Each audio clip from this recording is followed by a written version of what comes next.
आप सभी का मेरे YouTube चैनल @विनायक 358 पर स्वागत है। अगर ये कहानी आप सभी को अच्छी लगे तो चैनल को लाइक और सब्सक्राइब जरूर करें। छत्रपति शिवाजीराजे भोसले 1630-1680 भारत के एक महान राजा एवं रणनीतिकार थे जिन्होंने 1674 में पश्चिम भारत में हिंदवी स्वराज या मराठा साम्राज्य की नींव रखी। इसके लिए उन्होंने मुगल साम्राज्य के शासक औरंगजेब से संघर्ष किया। सन 1674 में रायगढ़ में उनका राज्याभिषेक हुआ और वह छत्रपति बने। छत्रपति शिवाजी महाराज ने अपनी अनुशासित सेना एवं सुसंगठित प्रशासनिक इकाइयों की सहायता से एक योग्य एवं प्रगतिशील प्रशासन प्रदान किया।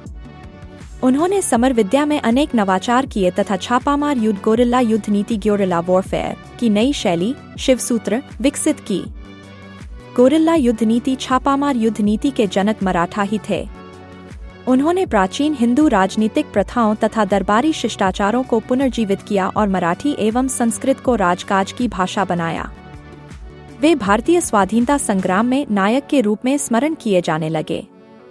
बाल गंगाधर तिलक ने राष्ट्रीयता की भावना के विकास के लिए शिवाजीराजे जन्मोत्सव की शुरुआत की। आरंभिक जीवन शिवाजीराजे और माता जिजाबाई शिवाजी का जन्म 19 फरवरी 1630 को शिवनेरी दुर्ग में हुआ था। उनके पिता शाहजीराजे भोसले एक शक्तिशाली सामंत राजा एवं कुर्मी कुल में जन्मे थे। उनकी माता जिजाबाई जाधव राव कुल में उत्पन्न असाधारण प्रतिभाशाली महिला थी। शिवाजी महाराज की माता राजमाता जिजाबाई जाधव वंश से थीं, जो देवगिरी के यादव शाही परिवार से संबंध रखते थे। शिवाजी महाराज के चरित्र पर माता पिता का बहुत प्रभाव पड़ा। उनका बचपन उनकी माता के मार्गदर्शन में बीता। उन्होंने राजनीति एवं युद्ध की शिक्षा ली थी।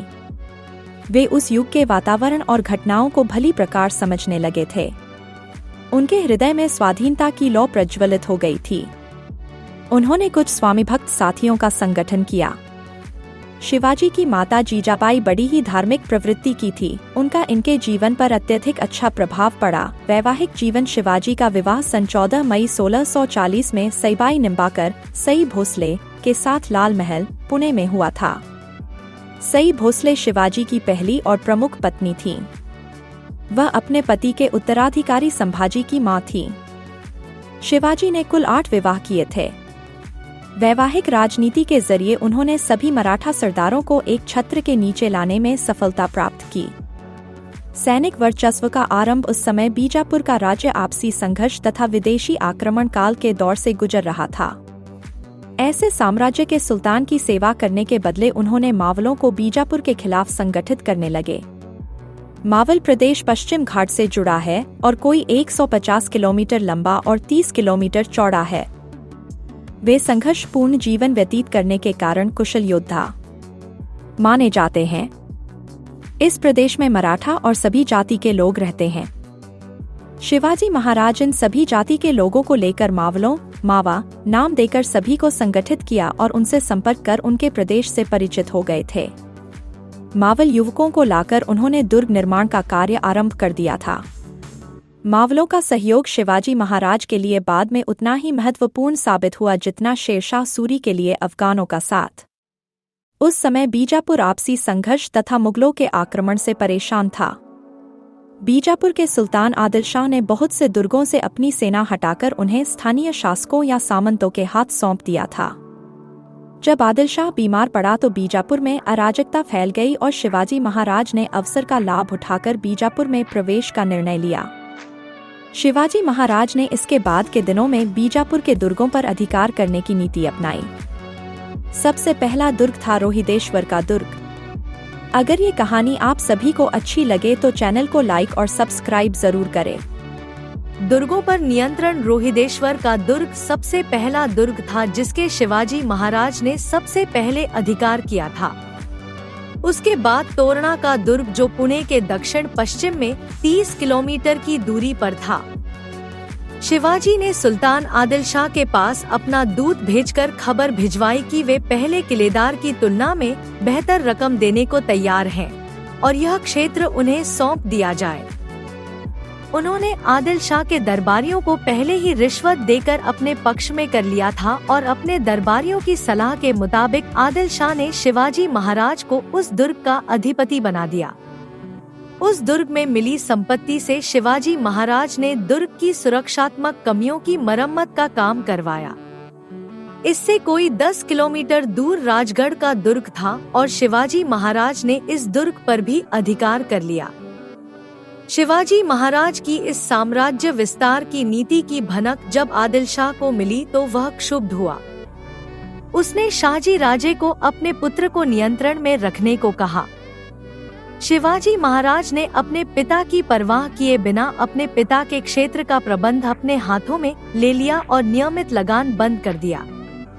राजगढ़ के बाद उन्होंने चाकन के दुर्ग पर अधिकार कर लिया और उसके बाद कोंडना के दुर्ग पर अधिकार किया। परेशान होकर सबसे काबिल मिर्जा राजा जयसिंह को भेजकर शिवाजी के 23 किलों पर कब्जा किया। उसने पुरंदर के किले को नष्ट कर दिया। शिवाजी को इस संधि की शर्तों को मानते हुए अपने पुत्र संभाजी को मिर्जा राजा जयसिंह को सौंपना पड़ा। बाद में शिवाजी महाराज के मावला तानाजी मालुसरे ने कोंढाणा दुर्ग पर कब्जा किया, पर उस युद्ध में वह वीरगति को प्राप्त हुआ। उसकी याद में कोंडना पर अधिकार करने के बाद उसका नाम सिंहगढ़ रखा गया। शाहजी राजे को पुणे और सूपा की जागीरदारी दी गई थी और सूपा का दुर्ग उनके संबंधी बाजी मोहिते के हाथ में थी। शिवाजी महाराज ने रात के समय सूपा के दुर्ग पर आक्रमण करके दुर्ग पर अधिकार कर लिया और बाजी मोहिते को शाहजी राजे के पास कर्नाटक भेज दिया। उसकी सेना का कुछ भाग भी शिवाजी महाराज की सेवा में आ गया। इसी समय पुरंदर के किलेदार की मृत्यु हो गई और किले के उत्तराधिकार के लिए उसके तीनों बेटों में लड़ाई छिड़ गई। 2 भाइयों के निमंत्रण पर शिवाजी महाराज पुरंदर पहुंचे और कूटनीति का सहारा लेते हुए उन्होंने सभी भाइयों को बंदी बना लिया। इस तरह पुरंदर के किले पर भी उनका अधिकार स्थापित हो गया। 1647 ईस्वी तक वे चाकन से लेकर नीरा तक के भूभाग के भी अधिपति बन चुके थे। अपनी बड़ी सैनिक शक्ति के साथ शिवाजी महाराज ने मैदानी इलाकों में प्रवेश करने की योजना बनाई। एक अश्वारोही सेना का गठन कर शिवाजी महाराज ने आबाजी सोंदेर के नेतृत्व में कोंकण के विरुद्ध एक सेना भेजी। आबाजी ने कोंकण सहित 9 अन्य दुर्गों पर अधिकार कर लिया। इसके अलावा ताला, मोसमाला और रायटी के दुर्ग भी शिवाजी महाराज के अधीन आ गए थे। लूट की सारी संपत्ति रायगढ़ में सुरक्षित रखी गई। कल्याण के गवर्नर को मुक्त कर शिवाजी महाराज ने कोलाबा की ओर रुख किया और यहाँ के प्रमुखों को विदेशियों के खिलाफ युद्ध के लिए उकसाया। शाहजी की बंदी और युद्ध विराम बीजापुर का सुल्तान शिवाजी महाराज की हरकतों से पहले ही आक्रोश में था। उसने शिवाजी महाराज के पिता को बंदी बनाने का आदेश दे दिया। शाहजी राजे उस समय कर्नाटक में थे और एक विश्वासघाती सहायक बाजी घोरपड़े द्वारा बंदी बनाकर बीजापुर लाए गए। उन पर यह भी आरोप लगाया गया कि उन्होंने कुतुब शाह की सेवा प्राप्त करने की कोशिश की थी, जो गोलकुंडा का शासक था और इस कारण आदिल शाह का शत्रु। बीजापुर के 2 सरदारों की मध्यस्थता के बाद शाहजी महाराज को इस शर्त पर मुक्त किया गया कि वे शिवाजी महाराज पर लगाम कसेंगे। अगले 4 वर्षों तक शिवाजी महाराज ने बीजापुर के खिलाफ कोई आक्रमण नहीं किया। इस दौरान उन्होंने अपनी सेना संगठित की।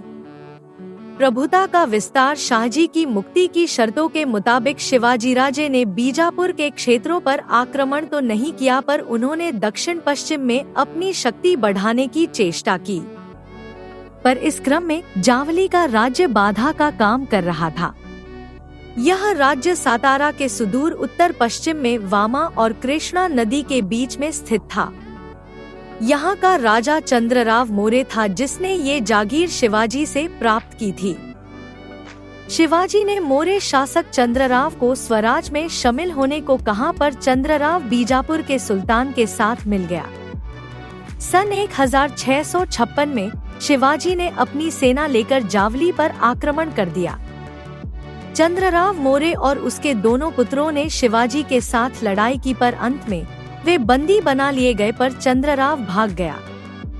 स्थानीय लोगों ने शिवाजी के इस कृत्य का विरोध किया पर वे विद्रोह को कुचलने में सफल रहे।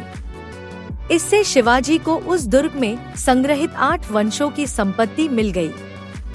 इसके अलावा कई मावल सैनिक मुरारबाजी देशपांडे भी शिवाजी की सेना में सम्मिलित हो गए। दुर्गों पर नियंत्रण रोहिदेश्वर का दुर्ग सबसे पहला दुर्ग था जिसके शिवाजी महाराज ने सबसे पहले अधिकार किया था। उसके बाद तोरणा का दुर्ग जो पुणे के दक्षिण पश्चिम में 30 किलोमीटर की दूरी पर था। शिवाजी ने सुल्तान आदिल शाह के पास अपना दूत भेजकर खबर भिजवाई कि वे पहले किलेदार की तुलना में बेहतर रकम देने को तैयार हैं और यह क्षेत्र उन्हें सौंप दिया जाए। उन्होंने आदिल शाह के दरबारियों को पहले ही रिश्वत देकर अपने पक्ष में कर लिया था और अपने दरबारियों की सलाह के मुताबिक आदिल शाह ने शिवाजी महाराज को उस दुर्ग का अधिपति बना दिया। उस दुर्ग में मिली संपत्ति से शिवाजी महाराज ने दुर्ग की सुरक्षात्मक कमियों की मरम्मत का काम करवाया। इससे कोई 10 किलोमीटर दूर राजगढ़ का दुर्ग था और शिवाजी महाराज ने इस दुर्ग पर भी अधिकार कर लिया। शिवाजी महाराज की इस साम्राज्य विस्तार की नीति की भनक जब आदिल शाह को मिली तो वह क्षुब्ध हुआ। उसने शाहजी राजे को अपने पुत्र को नियंत्रण में रखने को कहा। शिवाजी महाराज ने अपने पिता की परवाह किए बिना अपने पिता के क्षेत्र का प्रबंध अपने हाथों में ले लिया और नियमित लगान बंद कर दिया।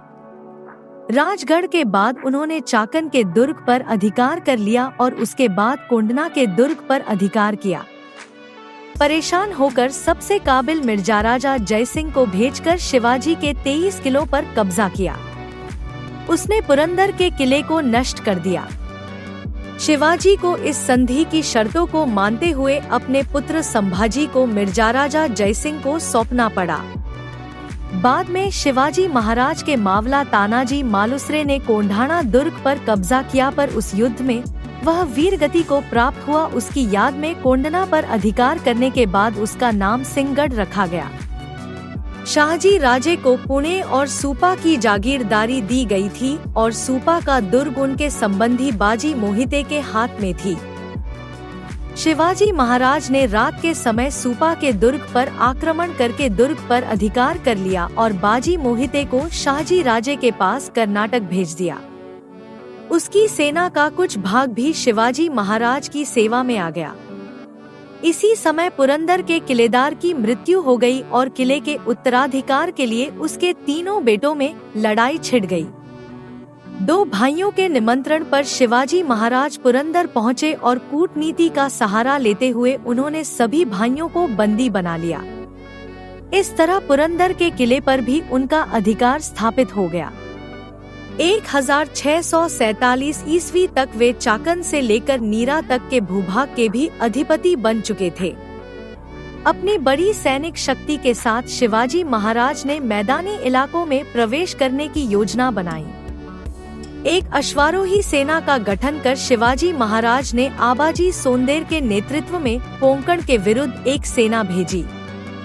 आबाजी ने कोंकण सहित 9 अन्य दुर्गों पर अधिकार कर लिया। इसके अलावा ताला, मोसमाला और रायटी के दुर्ग भी शिवाजी महाराज के अधीन आ गए थे। लूट की सारी संपत्ति रायगढ़ में सुरक्षित रखी गई। कल्याण के गवर्नर को मुक्त कर शिवाजी महाराज ने कोलाबा की ओर रुख किया और यहाँ के प्रमुखों को विदेशियों के खिलाफ युद्ध के लिए उकसाया। शाहजी की बंदी और युद्ध विराम बीजापुर का सुल्तान शिवाजी महाराज की हरकतों से पहले ही आक्रोश में था। उसने शिवाजी महाराज के पिता को बंदी बनाने का आदेश दे दिया। शाहजी राजे उस समय कर्नाटक में थे और एक विश्वासघाती सहायक बाजी घोरपड़े द्वारा बंदी बनाकर बीजापुर लाए गए। उन पर यह भी आरोप लगाया गया कि उन्होंने कुतुब शाह की सेवा प्राप्त करने की कोशिश की थी जो गोलकुंडा का शासक था और इस कारण आदिल शाह का शत्रु। बीजापुर के 2 सरदारों की मध्यस्थता के बाद शाहजी महाराज को इस शर्त पर मुक्त किया गया कि वे शिवाजी महाराज पर लगाम कसेंगे। अगले 4 वर्षों तक शिवाजी महाराज ने बीजापुर के खिलाफ कोई आक्रमण नहीं किया। इस दौरान उन्होंने अपनी सेना संगठित की। प्रभुता का विस्तार शाहजी की मुक्ति की शर्तों के मुताबिक शिवाजीराजे ने बीजापुर के क्षेत्रों पर आक्रमण तो नहीं किया, पर उन्होंने दक्षिण पश्चिम में अपनी शक्ति बढ़ाने की चेष्टा की। पर इस क्रम में जावली का राज्य बाधा का काम कर रहा था। यह राज्य सातारा के सुदूर उत्तर पश्चिम में वामा और कृष्णा नदी के बीच में स्थित था। यहाँ का राजा चंद्रराव मोरे था, जिसने ये जागीर शिवाजी से प्राप्त की थी। शिवाजी ने मोरे शासक चंद्रराव को स्वराज में शामिल होने को कहा, पर चंद्रराव बीजापुर के सुल्तान के साथ मिल गया। सन 1656 में शिवाजी ने अपनी सेना लेकर जावली पर आक्रमण कर दिया। चंद्रराव मोरे और उसके दोनों पुत्रों ने शिवाजी के साथ लड़ाई की, पर अंत में वे बंदी बना लिए गए, पर चंद्रराव भाग गया। स्थानीय लोगों ने शिवाजी के इस कृत्य का विरोध किया, पर वे विद्रोह को कुचलने में सफल रहे। इससे शिवाजी को उस दुर्ग में संग्रहित 8 वंशों की संपत्ति मिल गई। इसके अलावा कई मावल सैनिक मुरारबाजी देशपांडे भी शिवाजी की सेना में सम्मिलित हो गए। मुगलों से पहली मुठभेड़ शिवाजी के बीजापुर तथा मुगल दोनों शत्रु थे। उस समय शहजादा औरंगजेब दक्कन का सूबेदार था। इसी समय 1 नवंबर 1656 को बीजापुर के सुल्तान आदिल शाह की मृत्यु हो गई, जिसके बाद बीजापुर में अराजकता का माहौल पैदा हो गया। इस स्थिति का लाभ उठाकर औरंगजेब ने बीजापुर पर आक्रमण कर दिया और शिवाजी ने औरंगजेब का साथ देने की बजाय उस पर धावा बोल दिया। उनकी सेना ने जुन्नार नगर पर आक्रमण कर ढेर सारी संपत्ति के साथ 200 घोड़े लूट लिए। अहमदनगर से 800 घोड़े, 4 हाथी के अलावा उन्होंने गुंडा तथा रेसिन के दुर्ग पर भी लूटपाट मचाई। इसके परिणामस्वरूप औरंगजेब शिवाजी से खफा हो गया और मैत्री वार्ता समाप्त हो गई। शाहजहां के आदेश पर औरंगजेब ने बीजापुर के साथ संधि कर ली और इसी समय शाहजहां बीमार पड़ गया। उसके व्याधिग्रस्त होते ही औरंगजेब उत्तर भारत चला गया और वहां शाहजहां को कैद करने के बाद मुगल साम्राज्य का शाह बन गया। कोंकण पर अधिकार दक्षिण भारत में औरंगजेब की अनुपस्थिति और बीजापुर की डावाडोल राजनीतिक स्थिति को जानकर शिवाजी ने समरजी को जंजीरा पर आक्रमण करने को कहा, परंतु जंजीरा के सिद्दियों के साथ उनकी लड़ाई कई दिनों तक चली। इसके बाद शिवाजी ने खुद जंजीरा पर आक्रमण किया और दक्षिण कोंकण पर अधिकार कर लिया और दमन के पुर्तगालियों से वार्षिक कर एकत्र किया। कल्याण तथा भिवंडी पर अधिकार करने के बाद वहां नौसैनिक अड्डा बना लिया। इस समय तक शिवाजी 40 दुर्गों के मालिक बन चुके थे। बीजापुर से संघर्ष इधर औरंगजेब के आगरा उत्तर की ओर लौट जाने के बाद बीजापुर के सुल्तान ने भी राहत की सांस ली। अब शिवाजी ही बीजापुर के सबसे प्रबल शत्रु रह गए थे। शाहजी को पहले ही अपने पुत्र को नियंत्रण में रखने को कहा गया था, पर शाहजी ने इसमें अपनी असमर्थता जाहिर की। शिवाजी से निपटने के लिए बीजापुर के सुल्तान ने अब्दुल्लाह भटारी अफजल खां को शिवाजी के विरुद्ध भेजा। अफजल ने 120000 सैनिकों के साथ 1659 में कूच किया। तुलजापुर के मंदिरों को नष्ट करता हुआ वह सतारा के 30 किलोमीटर उत्तरवाई शिरवल के नजदीक तक आ गया, पर शिवाजी प्रतापगढ़ के दुर्ग पर ही रहे। अफजल खां ने अपने दूत कृष्णजी भास्कर को संधिवार्ता के लिए भेजा। उसने उसके मार्फत ये संदेश भिजवाया कि अगर शिवाजी बीजापुर की अधीनता स्वीकार कर ले तो सुल्तान उसे उन सभी क्षेत्रों का अधिकार दे देंगे जो शिवाजी के नियंत्रण में हैं। साथ ही शिवाजी को बीजापुर के दरबार में एक सम्मानित पद प्राप्त होगा। हालांकि शिवाजी के मंत्री और सलाहकार संधि के पक्ष में थे, पर शिवाजी को ये वार्ता रास नहीं आई। उन्होंने कृष्णजी भास्कर को उचित सम्मान देकर अपने दरबार में रख लिया और अपने दूत गोपीनाथ को वस्तुस्थिति का जायजा लेने अफजल खां के पास भेजा। गोपीनाथ और कृष्णजी भास्कर से शिवाजी को ऐसा लगा कि संधि का षड्यंत्र रचकर अफजल खां शिवाजी को बंदी बनाना चाहता है। अतः उन्होंने युद्ध के बदले अफजल खां को एक बहुमूल्य उपहार भेजा और इस तरह अफजल खां को संधि वार्ता के लिए राजी किया। संधि स्थल पर दोनों ने अपने सैनिक घात लगाकर रखे थे। मिलने के स्थान पर जब दोनों मिले तब अफजल खां ने अपने कट्यार से शिवाजी पे वार किया। बचाव में शिवाजी ने अफजल खां को अपने वस्त्रों वाघनखों से मार दिया। अफजल खां की मृत्यु के बाद शिवाजी ने पन्हाला के दुर्ग पर अधिकार कर लिया। इसके बाद पवनगढ़ और वसंतगढ़ के दुर्गों पर अधिकार करने के साथ ही साथ उन्होंने रुस्तम खां के आक्रमण को विफल भी किया। इससे राजापुर तथा दावुल पर भी उनका कब्जा हो गया। अब बीजापुर में आतंक का माहौल पैदा हो गया और वहां के सामंतों ने आपसी मतभेद भुलाकर शिवाजी पर आक्रमण करने का निश्चय किया। 2 अक्टूबर 1665 को बीजापुरी सेना ने पन्हाला दुर्ग पर अधिकार कर लिया। शिवाजी संकट में फंस चुके थे, पर रात्रि के अंधकार का लाभ उठाकर वे भागने में सफल रहे। बीजापुर के सुल्तान ने स्वयं कमान संभालकर पन्हाला, पवनगढ़ पर अपना अधिकार वापस ले लिया, राजापुर को लूट लिया और श्रृंगारगढ़ के प्रधान को मार डाला। इसी समय कर्नाटक में सिद्दी जौहर के विद्रोह के कारण बीजापुर के सुल्तान ने शिवाजी के साथ समझौता कर लिया। इस संधि में शिवाजी के पिता शाहजी ने मध्यस्थता का काम किया। सन 1662 में हुई इस संधि के अनुसार शिवाजी को बीजापुर के सुल्तान द्वारा स्वतंत्र शासक की मान्यता मिली। इसी संधि के अनुसार उत्तर में कल्याण से लेकर दक्षिण में पोंडा तक 250 किलोमीटर का और पूर्व में इंदापुर से लेकर पश्चिम में दावुल तक 150 किलोमीटर का भूभाग शिवाजी के नियंत्रण में आ गया। शिवाजी की सेना में इस समय तक 30,000 पैदल और 1,000 घुड़सवार हो गए थे।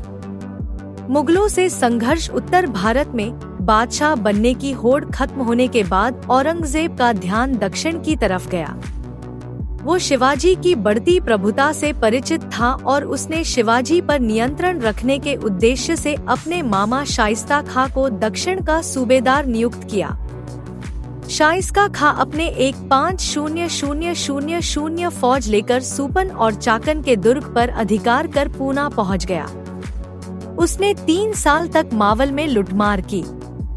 एक रात शिवाजी ने अपने 350 मवलों के साथ उन पर हमला कर दिया। शाइस्ता तो खिड़की के रास्ते बच निकलने में कामयाब रहा, पर उसे इसी क्रम में अपनी 4 अंगुलियों से हाथ धोना पड़ा। शाइस्ता खां के पुत्र अबुल फतह तथा 40 रक्षकों और अनगिनत सैनिकों का कत्ल कर दिया गया। यहाँ पर मराठों ने अंधेरे में स्त्री पुरुष के बीच भेद न कर पाने के कारण खान के जनान खाने की बहुत सी औरतों को मार डाला था। इस घटना के बाद औरंगजेब ने शाइस्ता को दक्कन के बदले बंगाल का सूबेदार बना दिया और शाहजादा मुअज्जम शाइस्ता की जगह लेने भेजा गया। सूरत में लूट इस जीत से शिवाजी की प्रतिष्ठा में वृद्धि हुई। शाइस्ता खान ने अपनी एक 50,000 फौज लेकर राजा शिवाजी का पूरा मुल्क जलाकर तबाह कर दिया था। इसलिए उसका हर्जाना वसूल करने के लिए शिवाजी ने मुगल क्षेत्रों में लूटपाट मचाना आरंभ किया। सूरत उस समय पश्चिमी व्यापारियों का गढ़ था और हिंदुस्तानी मुसलमानों के लिए हज पर जाने का द्वार। यह एक समृद्ध नगर था और इसका बंदरगाह बहुत महत्वपूर्ण था। शिवाजी ने 4,000 की सेना के साथ 1664 में 6 दिनों तक सूरत के धनाढ्य व्यापारियों को लूटा। आम आदमी को उन्होंने नहीं लूटा और फिर लौट गए। इस घटना का जिक्र डच तथा अंग्रेजों ने अपने लेखों में किया है। उस समय तक यूरोपीय व्यापारियों ने भारत तथा अन्य एशियाई देशों में बस गए थे। नादिर शाह के भारत पर आक्रमण करने तक 1739 किसी भी यूरोपीय शक्ति ने भारतीय मुगल साम्राज्य पर आक्रमण करने की नहीं सोची थी।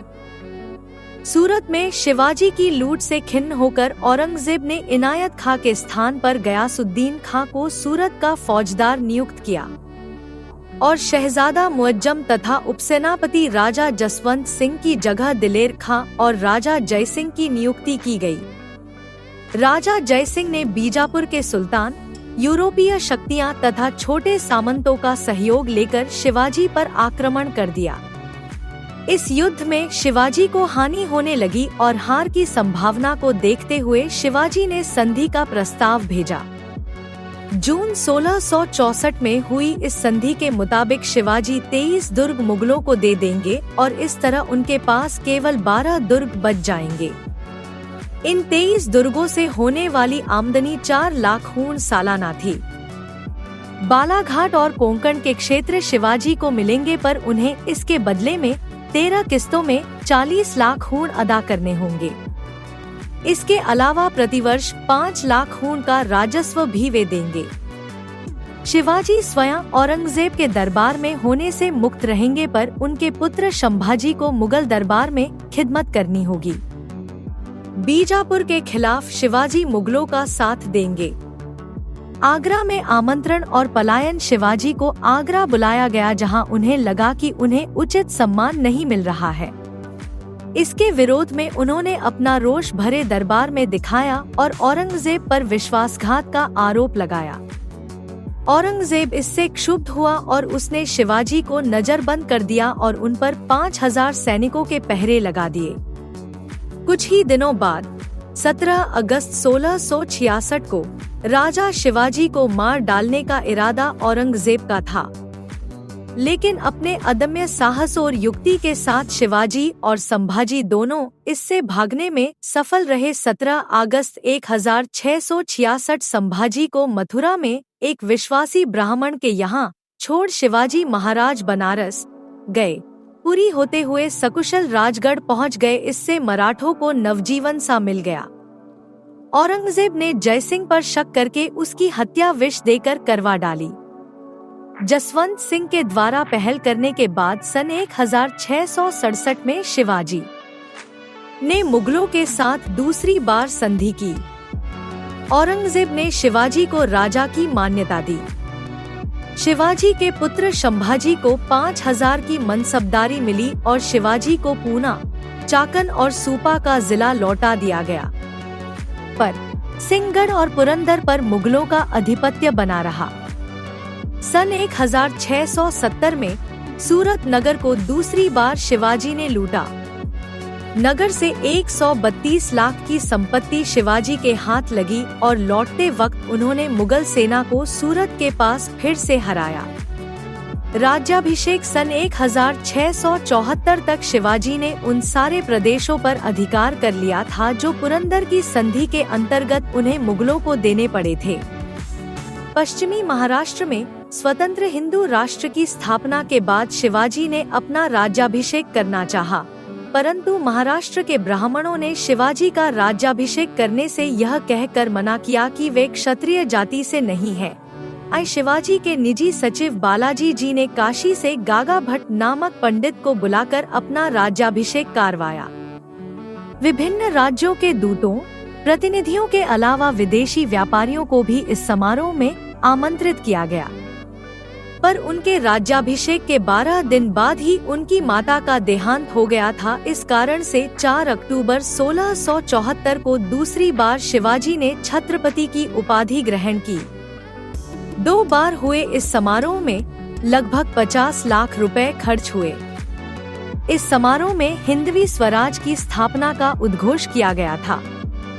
विजयनगर के पतन के बाद दक्षिण में यह पहला हिंदू साम्राज्य था। एक स्वतंत्र शासक की तरह उन्होंने अपने नाम का सिक्का चलवाया। इसके बाद बीजापुर के सुल्तान ने कोंकण विजय के लिए अपने 2 सेनाधीशों को शिवाजी के विरुद्ध भेजा, पर वे असफल रहे। दक्षिण में विजय सन 1677 से 78 में शिवाजी का ध्यान कर्नाटक की ओर गया। बम्बई के दक्षिण में कोंकण, तुंगभद्रा नदी के पश्चिम में बेगांव तथा धारवाड़ का क्षेत्र, मैसूर, वेलारी, त्रिचूर तथा जिंजी पर अधिकार करने के बाद 3 अप्रैल 1680 को शिवाजी का देहांत हो गया। अगर ये कहानी आप सभी को अच्छी लगे तो चैनल को लाइक और सब्सक्राइब जरूर करें। Thank you.